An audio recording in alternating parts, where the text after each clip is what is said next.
हिंदी की तैयारी के लिए चैनल को सब्सक्राइब करें और नई वीडियोज की जानकारी भी आपको मिलती रहे, इसके लिए घंटी भी दबाएं।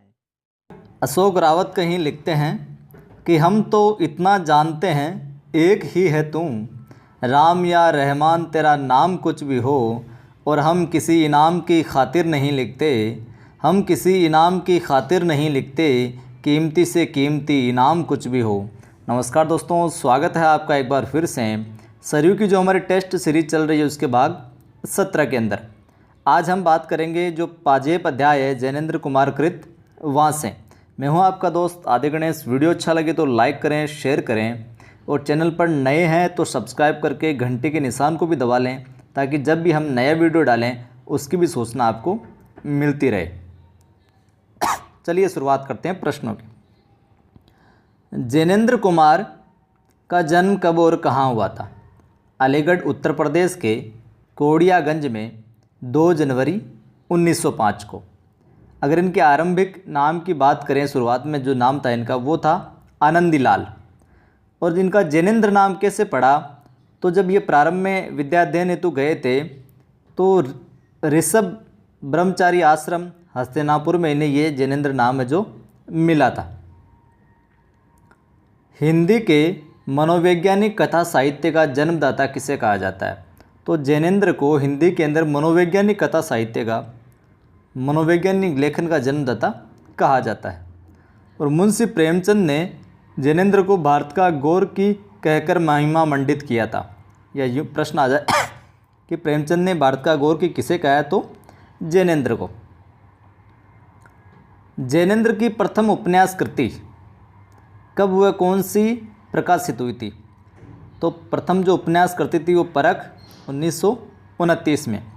अगर हम इनके प्रमुख उपन्यासों की बात करें तो उनमें सुनीता 1935, त्यागपत्र 1937 में, कल्याणी 1939, सुखदा 1952, जयवर्धन 1956, विवर्त 1953, व्यतीत 1953, मुक्तिबोध 1966, अनंत्र 1968, अनाम स्वामी 1978 और दशक 1983।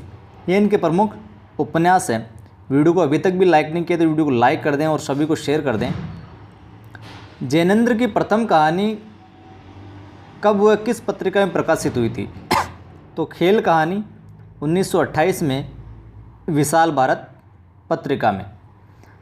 खेल कहानी थी प्रथम कहानी 1928 में और विशाल भारत पत्रिका में प्रकाशित हुई थी। अब देखते हैं इनकी प्रमुख कहानियाँ जो बहुत ही चर्चित रही है।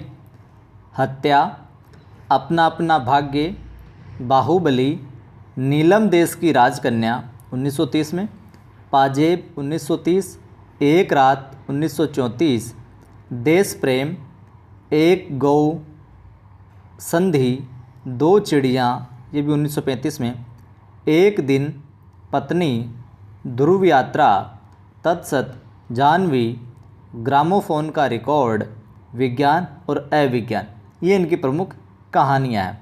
अगर इनके पुरस्कारों की बात करें तो जैनेन्द्र को 1966 में मुक्तिबोध उपन्यास पर साहित्य अकादमी पुरस्कार मिला, और जो परख उपन्यास था उस पर मंगला प्रसाद पारितोषिक मिला था। बात करेंगे जैनेन्द्र किस प्रकार के कहानीकार के रूप में प्रसिद्ध हुए हैं, तो ये मनोवैज्ञानिक कहानीकार के रूप में प्रसिद्ध हुए हैं।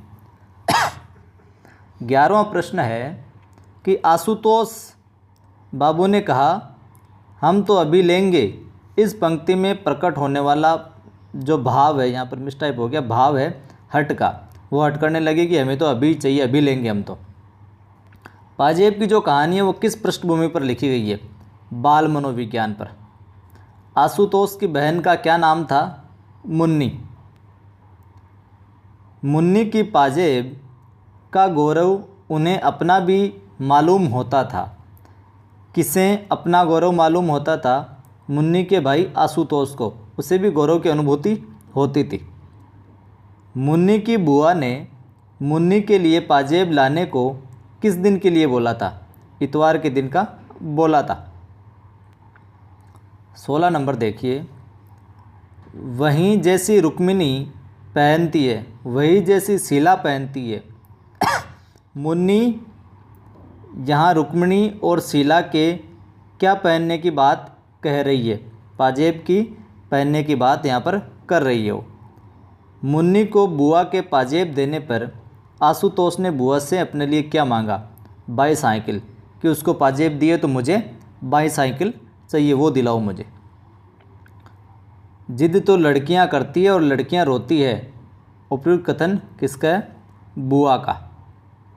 मुन्नी की दूसरी पाजेब कहाँ थी? नीचे वाले बॉक्स में, जब कि कहाँ पे ढूंढने की बात चलती उस समय की बात है ये। पाजेब कहानी में नौकर का क्या नाम है? बंसी। जो मुन्नी की माँ थी उसको पाजेब चुराने का शक किस पर था? बंसी पर, जो नौकर था।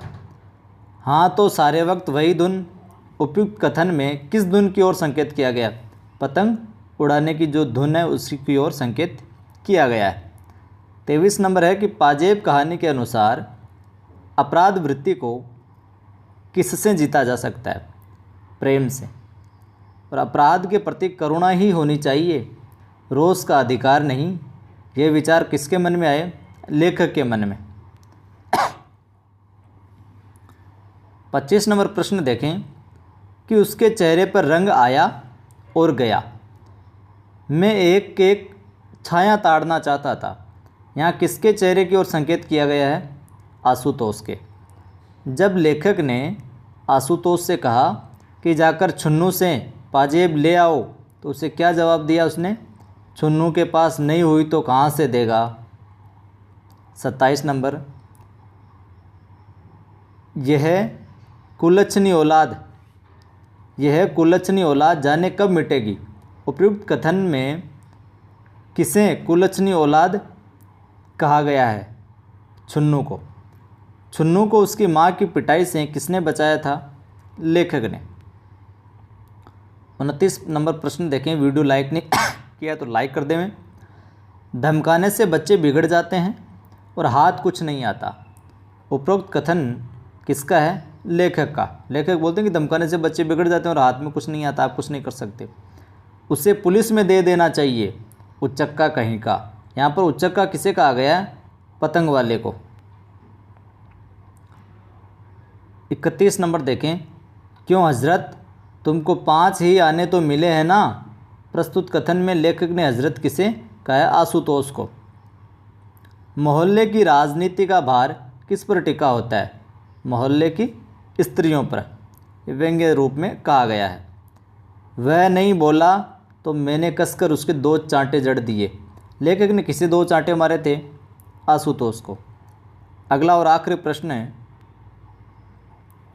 आशुतोष की बुआ ने अपनी बास्केट की जेब से क्या निकाला जो लेखक को बिच्छू के समान सा लगा? मुन्नी की खोई हुई दूसरी पाजेब है, जो जब आखिर में उनकी जो बुआ आती है वो बास्केट से जेब से निकालते हैं, उनको बिच्छू के समान लेखक को लगता है, तो वो थी मुन्नी की खोई हुई दूसरी पाजेब। तो शुक्रिया दोस्तों, वीडियो अच्छा लगा तो लाइक करें और शेयर करें।